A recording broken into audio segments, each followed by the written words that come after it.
এবার আজকে আমি রান্না করব ভেন্ডি চচ্চড়ি। কড়া গরম হয়ে গেছে, একটু সরষের তেল দিয়ে দিলাম।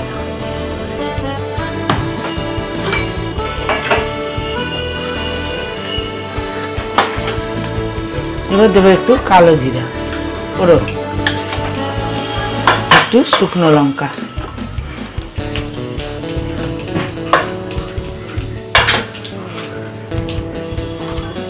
এবার ভেন্ডিটা দিয়ে দেবো। মশলা আমার ভাজা হয়ে গেছে।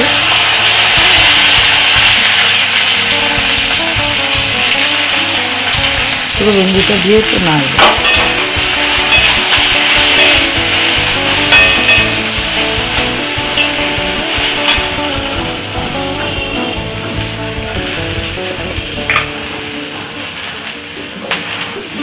একটু নুন দিলাম।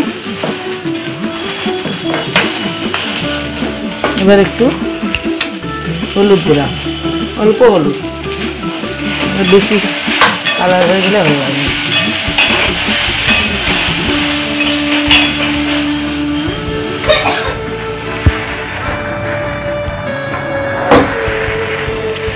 একটু জল দিয়ে দিচ্ছি।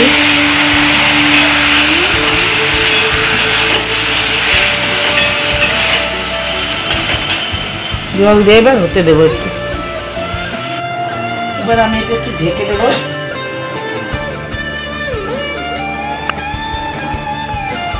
এবার আমি দেবো একটু আদা বাটা, কাঁচা লঙ্কা বাটা। এরপর দেবো একটু সর্ষে বাটা।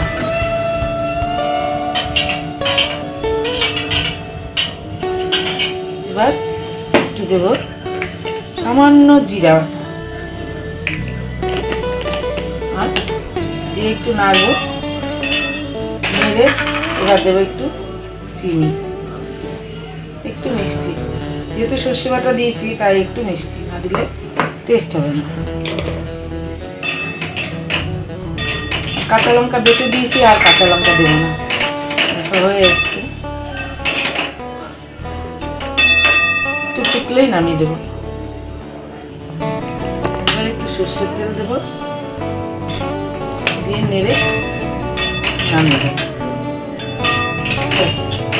ভেন্ডি হয়ে গেছে। দেখো আমার ভেন্ডি চচ্চড়ি হয়ে গেছে। এটা দিয়েই ভাত খাওয়া হয়ে যায়, অর্ধেক ভাত। কিন্তু যদি ভালো লাগে সাবস্ক্রাইব করো।